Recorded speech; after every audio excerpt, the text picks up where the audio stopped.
Decline in stock market పడిపోతుంది, mutual fund investments పడిపోతాయి అనమాట. ఇప్పుడు జరుగుతున్నది అదే ఇండియాలో.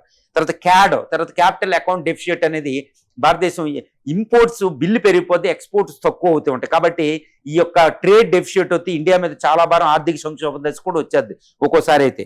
తర్వాత ఇంట్రెస్ట్ ఆన్ ఫారిన్ డెప్ట్. ఇప్పుడు స్టేట్ గవర్నమెంట్లు వాటికి ఇప్పుడు పోలవరం కట్టడానికి, తర్వాత అమరావతి కట్టడానికి, తర్వాత ఎన్నో ఇన్ఫ్రాస్ట్రక్చర్ ప్రాజెక్టులకి ఫారిన్ నుంచి మనం డెట్ తెచ్చుకుంటాం, వాటి డాలర్లో చెల్లిస్తాం. కాబట్టి ఎక్కువ డాలర్లో చెల్లించాలి, ఎక్కువ రూపాయలు చెల్లించాలి. కాబట్టి ఈ ఫారిన్ డెప్ట్ అనేది చాలా కాస్ట్లీ అవ్వదు. ఇదంతా ఎక్కువ నష్టాలే ఉంటాయి రూపీ పడిపోవడం వల్ల. కానీ లాభపడేది కొందరు ఉంటారన్నమాట. ముఖ్యంగా అంబానీ అదానీలకు లాభం అంటారు. ఇప్పుడు రాహుల్ గాంధీ గారు అనేది నిజమే. ఎందుకంటే అంబానీ ఏం చేస్తున్నాడు, పెట్రోకెమికల్ ఇండస్ట్రీ ఉంది, పెట్రోలియం దిగుమతి చేసుకుంటారు, కానీ పెట్రోలియం ప్రొడక్ట్స్ని ఎక్స్పోర్ట్ చేస్తారు. వాళ్ళకి బెనిఫిట్ అనమాట. అంటే ఎక్స్పోర్టింగ్ ఇండస్ట్రీసే మన ఎక్స్పోర్ట్స్ అనేది ఎక్కువ ఎక్స్పోర్ట్స్ ఎవరు చేస్తారో వాళ్ళందరికీ బెనిఫిట్స్ ఉంటుంది అనమాట. ముఖ్యంగా పెట్రోకెమికల్, తర్వాత జ్యువెలరీ ఎవరైతే ఎక్స్పోర్ట్ చేస్తారో వాళ్ళకి బెనిఫిట్ వస్తుంది.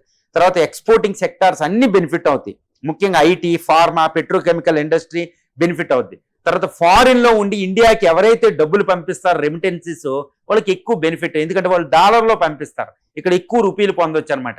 కాబట్టి వాళ్ళకి ఎక్కువ బెనిఫిట్ ఫారిన్ నుంచి డబ్బులు పంపే వాళ్ళకి.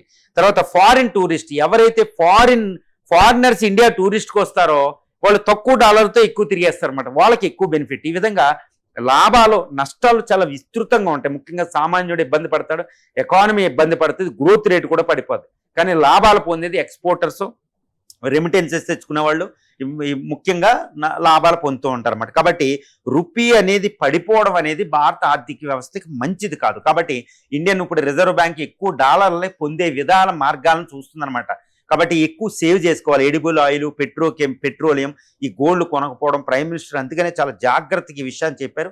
మనం కూడా కాస్త హెల్పింగ్ హ్యాండ్ అనేది ఆర్బీఐకి, ఫైనాన్స్ మినిస్ట్రీకి ఇవ్వడం వల్ల వాళ్ళు విపత్తుని ఎదుర్కొని ఎక్కువ నష్టపోకుండా గ్రోత్ మూమెంటం, వృద్ధి పదాన్ని వాళ్ళు ముందుకు తీసుకెళ్తూ ఉంటారన్నమాట.